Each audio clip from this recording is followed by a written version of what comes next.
Welcome to Women in Power Active, an initiative started by UR Sportswear to empower women to find their own active adventure. I'm your host, Jacalyn Gross. Today, we are doing a clip show. So we had some amazing guests this year, and I would just like to take all of their words of empowerment and put it into one power-packed show.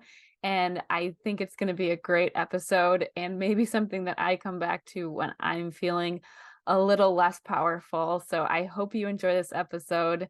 Check out 2022 Words of Empowerment.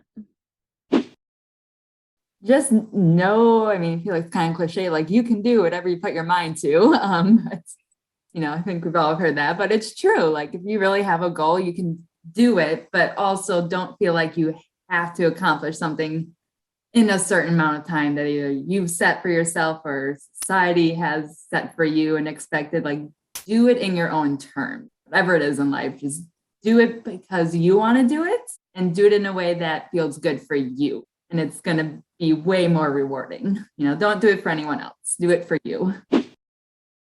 I don't know if I have like a word of empowerment about running because I do it so much for me. Unrelated to running, something I always tell people, I train a lot of new graduate nurses. Mm-hmm. And I just tell them, you're one person, you have two hands, you can only do what you can do. And you're not going to make everyone happy. And so just do your best. And that's all you can do. You can't live for other people and what they think and what they want from you. Mm-hmm. It's otherwise you're not going to be mentally well. And I like your one person with two hands thing. I tell them all that because I started as a new graduate in the ER and it's terrifying. And did I cry? Yes. Do I still cry? Yes. But yeah, you got two hands. Everyone's going to want something from you. You just got to do what's important at the time for you, or for, if it unrelated to work, but related to work for your patient and your own life too, which you are the most important. So you only do what you can. If you don't have the capacity for other people at that moment, then you don't have capacity for other people to take on whatever their maybe complaints, or to even just spend time with people. My friends know that about me. They'll say, hey, are you up for doing this today? And that's important. So put yourself first, not in a selfish way, but for your own mental health. Yeah. And I don't think we should speak to it as being like selfish. I think that it's like just important. And like for us to be whole people, we need to make sure that we're okay first before you get into a relationship. You need to make sure that you're okay first. People don't take that. Or like a job or anything else. You need to make sure that you're okay before you can take on other things. So it is important to be a functional person in society Oh, absolutely. Yeah. I think the only way you can be in a successful relationship is to be able to be by yourself and take care of yourself first. I've had failures because of that. And once you realize you can do anything on your own, then you can have other people in your life. Exactly. I would say a couple of things. I had these great moments. So guiding in Denali and getting that Antarctica guiding gig. I believed in myself and I asked for those things. And so two things: believe in yourself and to ask, but also to recognize, like, I'm mad at myself for why didn't I back then, men could say stuff to you that was belittling. Yeah. Why did I hold myself back after they said something? It makes me so angry because there were so many opportunities that I didn't take. Like one time a guy questioned how I was guiding this river, and just this tiny little flowy thing. And I was kind of bored. And so I was watching the water and I was like, waiting. And I turned at the last minute, zero consequences. But this guy was like, what are you doing? Like he probably powered through that section. And I was like, I'm not going to be a river guide here. I don't want to do it. Why the hell not? Why did I hold back because of that friggin' assholes? Yeah. And then same thing on Denali when the lead guide, berated me in front of everybody. And then he changed the culture so that they felt like they could say negative things to me or blame something on me.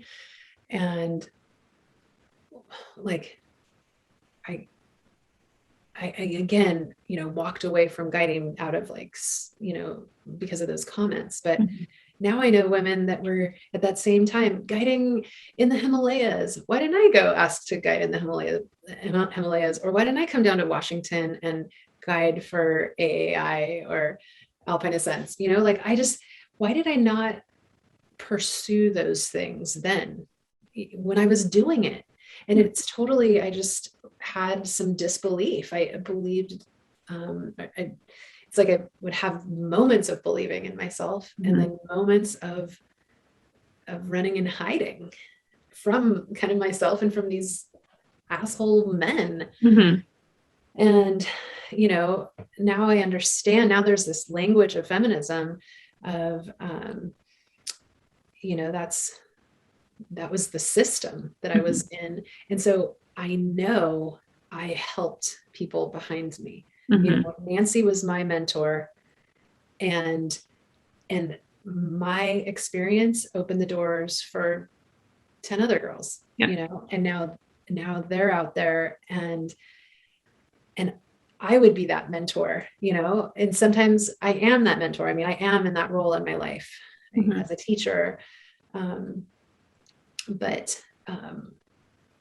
So my advice would be to just friggin' go for it. Ask, do it, try.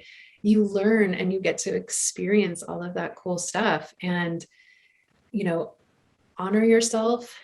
Having that yoga practice was helpful, because I, was self-aware, and I got to do yoga if I wasn't in the mountains.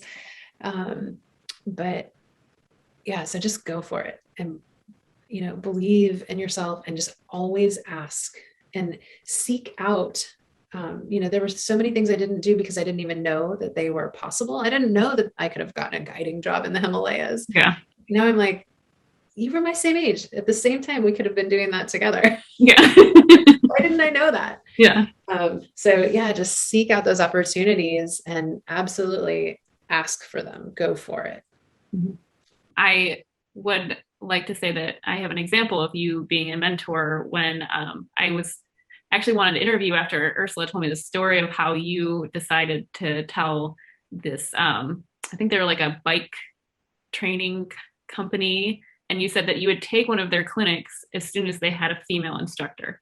And so they had to go hire a female instructor for you to take their clinic. And so you're still doing the mentoring, doing it. Yeah. And I was her first client. Really? Yeah. And it was awesome. And she's so great. She's so excited that this is her career, and yeah, it was really fun. That's huge. Ask for female instructors. I say empower yourself. You are your own best friend through your whole life. You have to get a great relationship with yourself. I think the biggest thing in life is exposing every truth that you may be hiding, whether you're scared of telling people the truth or whatever. You have to be very honest with yourself and know who you are and make that relationship with yourself number one in the world. That you have to, because every other relationship follows the one you have with yourself. So that's number one. And then lifestyle, healthy lifestyle, just movement every day and eating healthy. And it will change your life. I mean, it really, really will. And yeah, just staying positive and knowing you can get through anything. You just have to put your mind to it and know you can do it. And it's the relationship you have with yourself. It's number one. It's key to everything else you've got going. It really doesn't matter what you do, it's just that you do. So if you like something, if you like to walk, if you like Pilates, if you like water walking, if you like whatever it is, just find something that you like and do it. And don't be unapologetic about spending time on yourself in that way, because it makes everything easier. Even the hardest times are made easier if you can get a little movement in somewhere. Don't compare it to anything, just go do it. As somebody who's tried so many different things, what would you say to somebody who might be a little bit apprehensive? Do something that gives you more confidence. If you don't want people to see you when you're walking, then walk a little bit earlier in the morning. Don't go to the gym. Don't go stand on a treadmill. I mean, that might be something that happens later, but maybe the first thing you do is try walking around the block at a time when it's quiet so that you don't feel like you have to be as self-conscious. And those are hard things, but it's worth it. It's like something that somebody has to find the meaning or value in. And that has to be of more worth than the, reticence or the fear of being seen while doing whatever it is. I felt that way when I went to the gym to try classes, because these are classes and all these people have gone before and they know what's going on and I don't know what's going on. And so maybe to break a chunk off of it and say, well, I'll do this for 5 minutes. I'll try it for 10 minutes. And maybe that's all it is, 10 minutes a day. And I think once 10 minutes goes by for a while, it begins to be easier. And then that's the goal. It's like to be able to get out and do it and not necessarily how it looks to other people. I always remember when I was running, you would tell me that you can do anything for 5 minutes. That's really true though. I mean, that's, the only thing you can't do is hold your breath. And maybe then you can, but that's what I really think. You can try it. You don't have to like it. And you can try something else to find out what it is you do like. And maybe it's going to be Tai Chi. Maybe it's going to be something that's just totally different.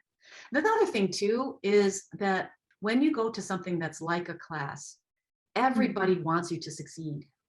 The teacher wants you to succeed. The people around you want you to succeed. I think that whole notion of like having to compete, maybe like how we did in high school, or because that's kind of many people's last experience with sports was then, when a bunch of immature personalities are all trying to vie for whatever they were trying to get.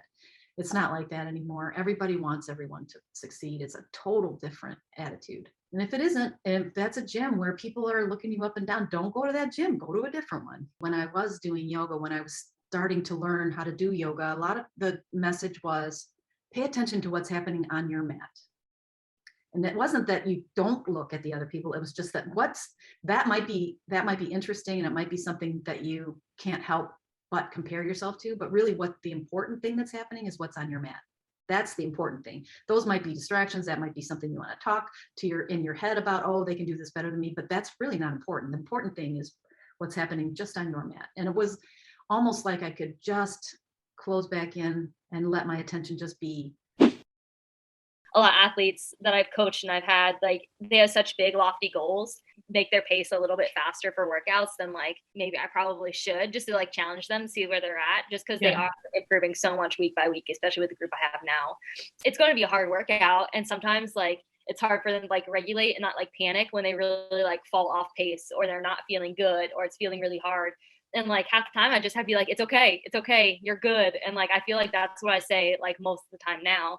Because there's a lot of times when, like, especially like I said, they're like all freshmen or COVID freshmen. So they're new to college running and athletics. We went to a really big meet this year where, Arkansas, the previous like national championship team, like they were there. And my athletes were like, we recognize them off Instagram, a situation like that. And they were like, we don't belong here, like one of those things. And like from the gun went off, it was like, you could tell they're like panicking. So I feel like I tell them like, you're good, it's okay. Like I have to say that like most of the time right now. That's kind of the phase that we're in. Myself doing workouts where like the paces used to be easy, like back in my college days compared to like now, tell myself that as well. And that always like works. Tell myself like, can't compare yourself as much, but it's hard not to do that when especially when you're comparing yourself to yourself. So yeah, you're good, it's okay. Just kind of like, accept where you're at in the moment. You kind of get wrapped up in the feeling of like how hard it is, or if you don't feel good, and kind of forget that like half the time, most of the time you're still on pace, you're still running well. So just kind of like, telling them that and getting them to like take that deep breath, being like, yes, it's okay. Like we're good where we're at. You don't have to focus on anything else but your race and yourself. And you kind of have to go inside a little bit and try to stay focused on your own, what you can do that day. And whatever you can do that day is what you needed to do that day. So I wouldn't worry about anything that you've done in the past and what you might do in the future. Just really worry about being present, focused in the moment. For me, I was like, before I got started, I was just like, what if I can't do this? Like, what am I doing here? I don't, I haven't raced in so long. And so it was really nice to just be like, okay, well, all I have to do is just keep going. And I did, and was able to control a lot more than that. But if that's all you can do is just show up and run, that's really all you need to do. a lot of people think like, oh, I ran in high school or college, I must be a marathoner now. And I'm like, no, Yeah. you don't, you don't have to do that and be like a real runner, because for the longest time, I'm like, I don't want to do a marathon. A lot of people think of that as like oh, you're a real runner if you not, just do a marathon. And I'm like, I have no desire. I like the speed, not the 800 type speeds, but which is the other side of what you used to do. But like, I love like the 5K and the 10K. And for me, I've always had to revert back to why do I run and why is it important to me? So I think that's an important thing to remember is like, what's your why to go out there and run every day? I got words. I always have lots of words. I think a good word in terms of one thing I can say is boundaries, right? Like it's important to know yourself and have boundaries so other people or things know your perimeters, right? Because again, talking about before, so many times we as women are like, yes, I'm trying to take care of everyone and do all the things, but it's important for us to be like, I have boundaries. I've set perimeters of like, this is what I will do, this is what I won't do, and it's okay. And so I think that's important to establish what are your boundaries. And if people cross them, like either how to kind of push back or be like, I told you no, like, kind of hold true to your boundaries.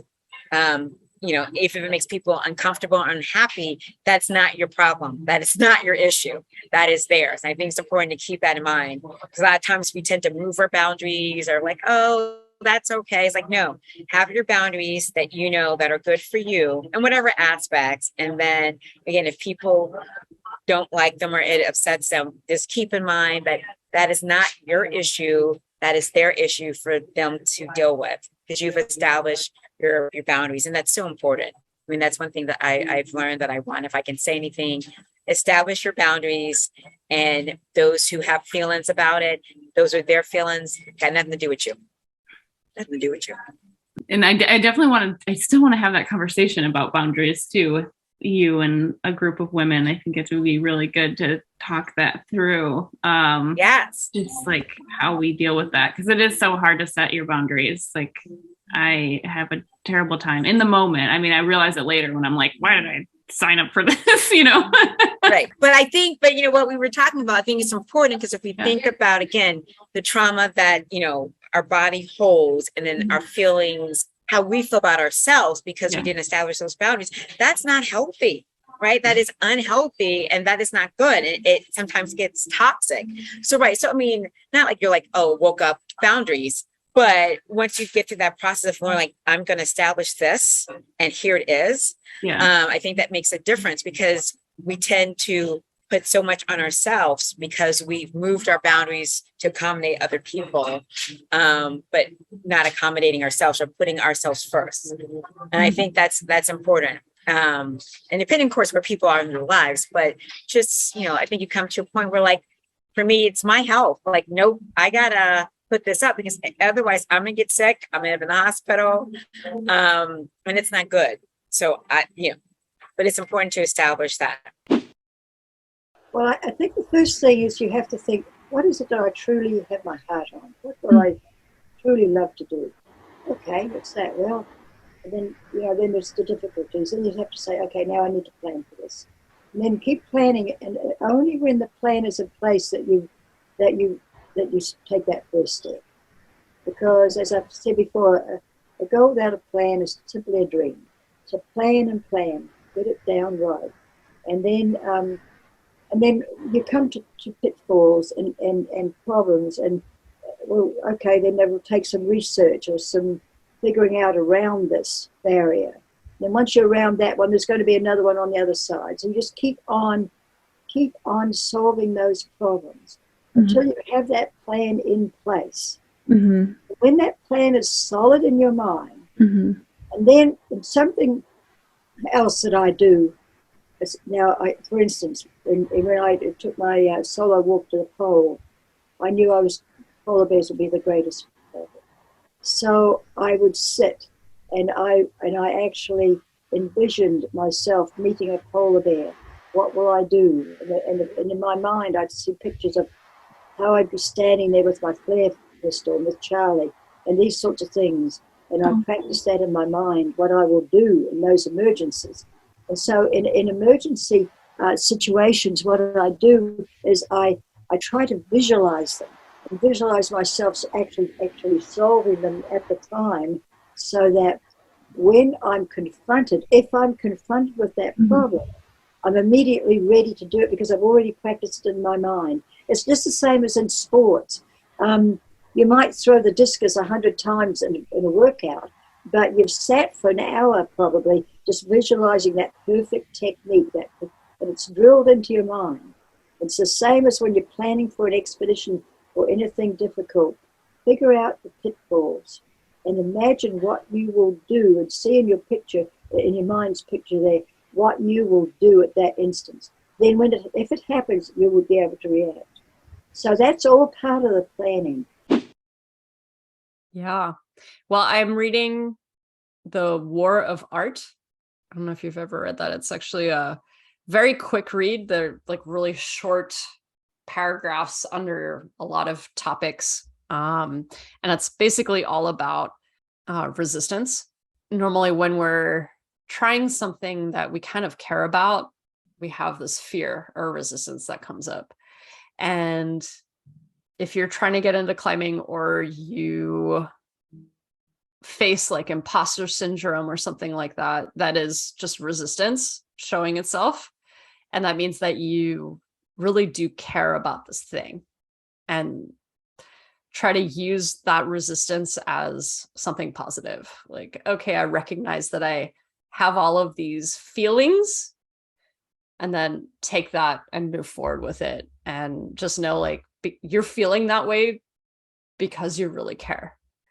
It doesn't have to define you. Again, like we shouldn't put value into the results. You should put value in the process. Being able to see that resistance and use that to your advantage and enjoy the process of learning. Is that kind of how you come to like competition now? Yeah.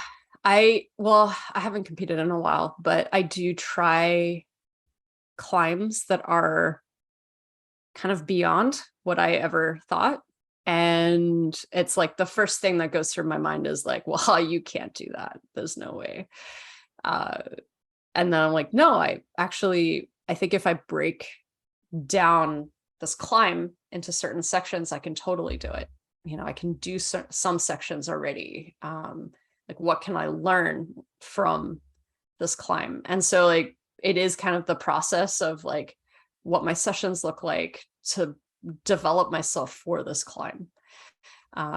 And doing things that I never thought I could. Like, I think the last couple of years of climbing really showed me that I've been holding myself back mentally, because I didn't think I could ever climb double digit. And I did it multiple times in the last couple of years. I think it's more like we're a little bit more like limitless, you know, like we put our own limits on ourselves.